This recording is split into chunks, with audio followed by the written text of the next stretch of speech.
बिस्मिल्लाहिर्रहमानिर्रहीम। अस्सलाम वालेकुम नाज़रीन, फरवाज़ एनवी न्यूज़ के प्लेटफॉर्म से मैं आपका मेज़बान नवाज भुट्टो आपकी खिदमत में हाजिर।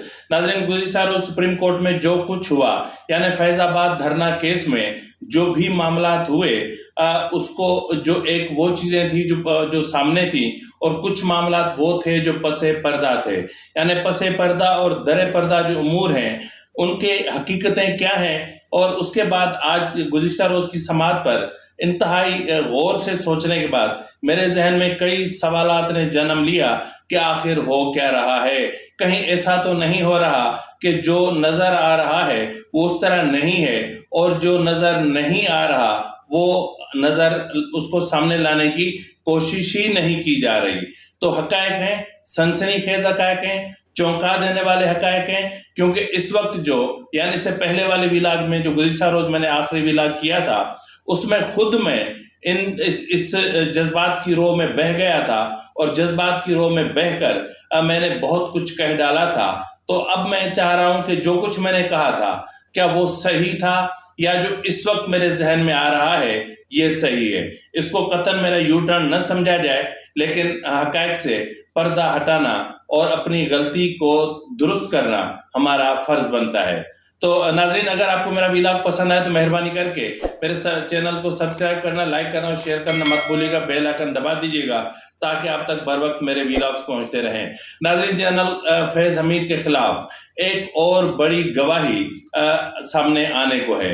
यानी वो है अपना अबसार आलम के बाद जस्टिस शौकत सिद्दीकी साहब। शौकत सिद्दीकी साहब पर ये दबाव था कि वो मरियम नवाज, नवाज शरीफ और जो दीगर थे उनको सजाएं सुनाए और उनकी मर्जी के मुताबिक चले, और ये हुक्म सादिर फरमाया था उस वक्त के डीजी ISI या फिर डीजी सी थे मेरे ख्याल में उस वक्त, फैज़ हमीद साहब, जो सब कुछ मैनेज कर रहे थे। जिस तरह उन्होंने फैज़ाबाद धरना मैनेज किया था, जिस तरह इनसे पहले वाले जो एक डीजी ISI थे, उन्होंने इमरान खान का जलसा जो है वो मतलब उसको मैं क्या कहूँ, स्पॉन्सर्ड किया था, बल्कि ऑर्गेनाइज भी किया था, स्पॉन्सर्ड भी किया था। तो ये जो स्टेट स्पॉन्सर्ड धरने थे, इसके पीछे मामलात क्या हैं, जिस तरह ये हैं, इसी तरह शौकत अजीज सिद्दीकी साहब के घर पे जाके उन्होंने उनको धमकाने की कोशिश की, डराने की कोशिश की, और उनको ये कहा गया कि आप हमारी मेहनत पे पानी फेर रहे हैं। यानी अगर आप नवाज शरीफ को सजा नहीं देते तो यकीनन जो प्रोजेक्ट इमरान है उस पर वो एग्जीक्यूट नहीं होगा, और अगर वो एग्जीक्यूट नहीं होगा तो फिर हमारी मेहनत पे पानी फिर जाएगा।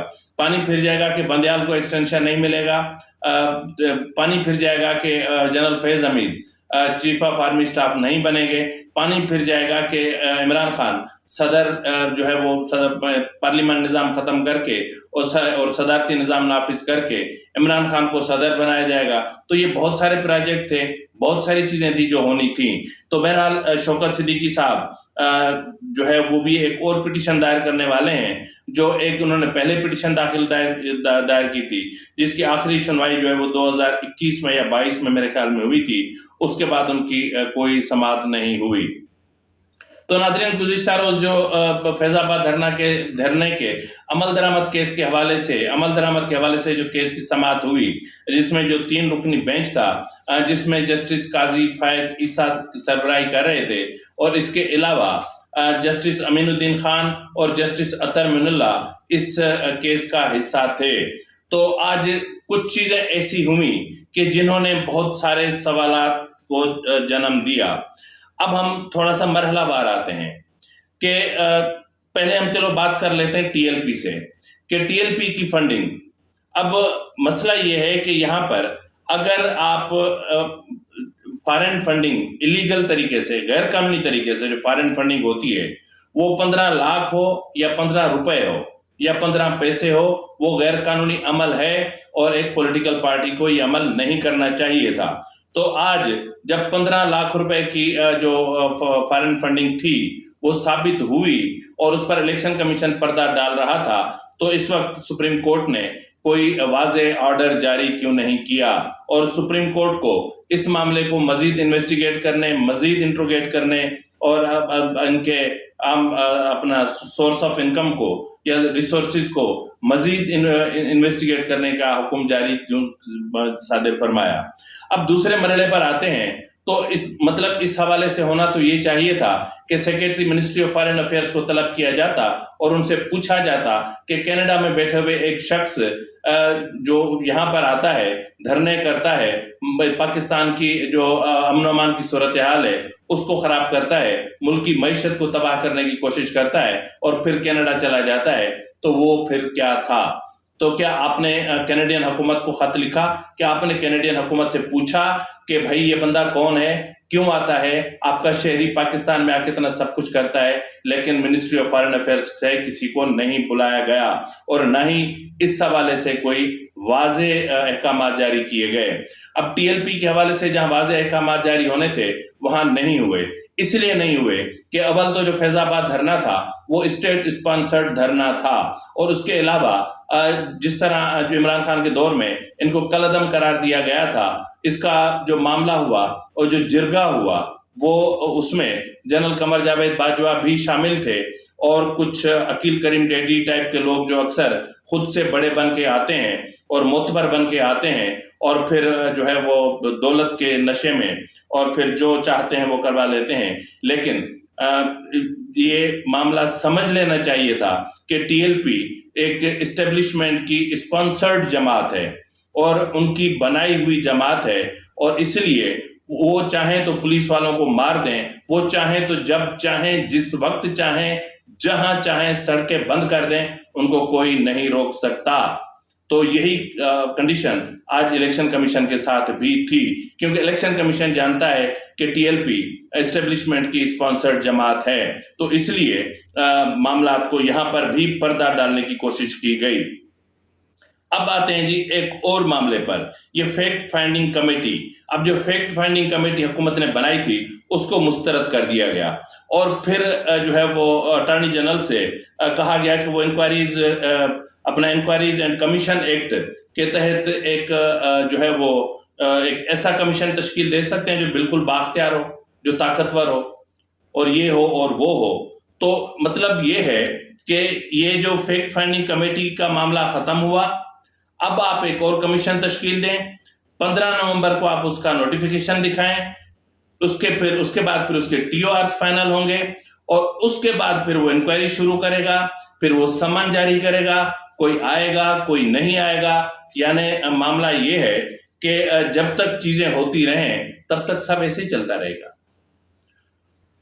یہ کہنے کی ضرورت کیوں آئی؟ یہ کہنے کی ضرورت کیوں آئی؟ کیا اس کمیشن کی رپورٹ آنے کے بعد کیا جسٹس قاضی فائز عیسیٰ کے پاس اتنا وقت ہے، اتنا ٹائم ہے کہ اس کمیشن کی رپورٹ آ جائے، پھر اس رپورٹ میں سے کیڑے نکلیں، پھر وہ ٹھیک ہو؟ اور دوسری بات یہ ہے کہ فیض آباد دھرنا کیس کے فیصلہ خود اس میں جو چیف جسٹس اپنا جو اس وقت موجودہ چیف جسٹس ہیں جسٹس قاضی فائز عیسیٰ نے خود لکھا تھا، اور اس میں کون سی چیز ہے، کون سی حقیقت ہے، کون سی سچائی ہے جو شامل نہیں ہے، تو پھر وہ اپنے اس فیصلے پر نظر ثانی کے لیے کمیشن قائم کیوں کروانا چاہ رہے تھے؟ اور جس طریقے سے نظر ثانی کی اپیلیں واپس کی جا رہی تھیں، کیا یہ اس طریقے سے واپس کی جانی چاہیے تھیں؟ قطعاً نہیں کی جانی چاہیے تھیں، بہرحال کی گئی۔ تو بات یہ ہے کہ یہاں پر بھی کچھ چیزیں ہیں کہ جن کی پردہ داری کی گئی۔ اب مسئلہ یہ ہے کہ اب دیکھنا یہ ہے کہ یہ کمیشن سپریم کورٹ کے فیصلے کو کیا انٹرپریٹ کرے گا؟ کیا اس فیصلے میں ایسی کون سی چیز ہے جو واضح نہیں ہے جس کو وہ واضح کرے گا، جس سے پردہ ہٹائے گا؟ حیران کن بات ہے۔ اب میں آتا ہوں ابصار عالم صاحب کے معاملے پر آتا ہوں اب میں آتا ہوں کہ جی موجودہ چیئرمین، ایک تو موجودہ چیئرمین پیمرا کی جو نظر ثانی کی درخواست تھی وہ انہوں نے واپس لے لی۔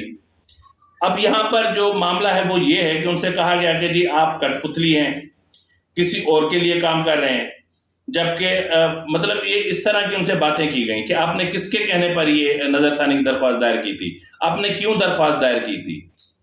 تو اس وقت مطلب یہ جو سوالات وہاں پر ایک جم گھٹا بنایا گیا وہ ایک حیران کن تھا۔ اب میں آتا ہوں اپنے اصل مدعے پر، اس کے بعد پھر میں اپنے ویلاگ کو جو ہے وہ وائنڈ اپ کروں گا۔ اصل مدعا یہ ہے کہ جہاں یہ سب کچھ ہو رہا تھا، جہاں جو ہے وہ چیف جسٹس जस्टिस काजी फैज ईसा चेयरमैन पेमरा से ये उगलवाने की कोशिश कर रहे थे कि बताओ वो कौन था मास्टरमाइंड, अटॉर्नी जनरल आप बताओ वो कौन था मास्टरमाइंड। और अल्लाह के बंदे ये सामने पड़ी हुई थी जो अपना साबिक चेयरमैन पेमरा की का बयान हल्फी सबूतों के साथ। आप मौजूदा चेयरमैन पेमरा से तो ये कह रहे हैं कि वो हकायक से पर्दा हटाए, वो सच बोले, वो अपने जमीर से अपने दिल को आजाद कर दे, बोझ से आजाद कर दे। लेकिन जो सच सामने था उस पर क्या होता था, उस पर जबान क्यों नहीं उठ रही थी। मिनिस्ट्री ऑफ डिफेंस का एक मुलाजिम, चलो ठीक है फैज हमीद को औकात तो पता चली कि वो मिनिस्ट्री ऑफ डिफेंस का मुलाजिम था, कोई खुदा नहीं था माजल्ला। लेकिन मतलब ये कि ये इस तरह की चीजें क्या होती हैं, ये क्या थी। आप एक मौजूदा चेयरमैन जो उस वक्त वहां पर था ही नहीं, आप उनके मामले को देख रहे हैं, लेकिन आप एक उस वक्त जो चेयरमैन पेमरा था जो उस वक्त के हालात का मुकाबला कर रहा था, डट के खड़ा हुआ था और सहाफत का भरम रख रहा था, मान रख रहा था, इज्जत रख रहा था, उसने जो बयान हल्फी दिया और उसमें तो उसने बता दिया था ना कि मास्टरमाइंड कौन था। मास्टरमाइंड वो था जिसने केबल ऑपरेटर्स को अपने कंट्रोल में ले लिया था। मास्टरमाइंड वो था जिसने पेमरा को अपने कंट्रोल में ले लिया था। मास्टरमाइंड वो था जिसके कहने पर वजीर आजम शाहिद खाकान अब्बासी चल रहे थे। मास्टरमाइंड वो था अपना जनरल फैज हमीद जो खुद कह रहा था कि मुझे 92 चैनल वाले फोन कर रहे हैं कि हमारा चैनल बंद कर देंगे, हमें खुलवा दें। तो फिर मास्टरमाइंड आप कहां ढूंढ रहे थे, कोई क्या था मास्टरमाइंड जो था, जो वो कौन था। फिर यही तो था जो आपके सामने एक बयान हल्फी पड़ा हुआ था। अब इस सूरत हाल में जिस तरह आपने गुज़िश्ता रोज के समात में को आपने लिंगरान किया 15 तक और फिर कमीशन और फिर रिपोर्ट, तब तक मेरे ख्याल में काजी साहब आप चले जाएंगे। और आपके जो गुज़िश्ता रोज के जो केस की समात थी, पहले तो मैं जज्बात की रो में बह गया था और बहकर मैंने उसको एक तारीखी और एक अजीम शान किस्म की समात करार दे दिया था। और मैं समझा था कि बस काजी फैज अपना जनरल फैज हमीद के साथ ये होगा और जनरल फैज हमीद के बाद बात कमर जावेद बाजवा तक पहुंचेगी। लेकिन मैं नहीं जानता था कि बात आज भी जनरल जिया तक रुकी हुई है कि वो सदर नहीं था। He was not elected president. General Zia एक इस एशिया का गंदा तरीन, गलीज तरीन, बदबूदार तरीन और एक बेहुदा तरीन डिक्टेटर था, एक वहशी था।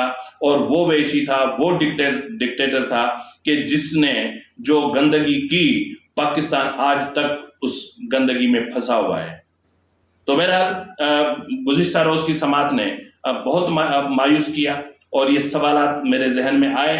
तो मैंने सोचा कि जब जो है वो सूरज सामने है तो फिर भी हम दिया जलाएं, तो इसका मतलब ये है कि सुप्रीम कोर्ट ने जनरल फैज हमीद को बचाने की कोशिश की। इसका मतलब ये है कि 3 रुकनी बेंच बेबस था। सबब ये है कि इस तरह बेबस था जिस तरह जनरल मुशर्रफ के मामले में बेबस था और इस तरह बेबस था जिस तरह जनरल असलम बेग के मामले में बेबस था, इस तरह बेबस था जिस तरह जितने भी अभी जनरल कमर जावेद बाजवा के एक्सटेंशन के मामले में बेबस था।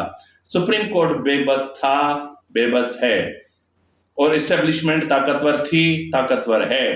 तो फिलवक्त के लिए इतना ही, मिलते हैं अगले प्रोग्राम में, तब तक इजाजत दीजिए। फी अमान अल्लाह।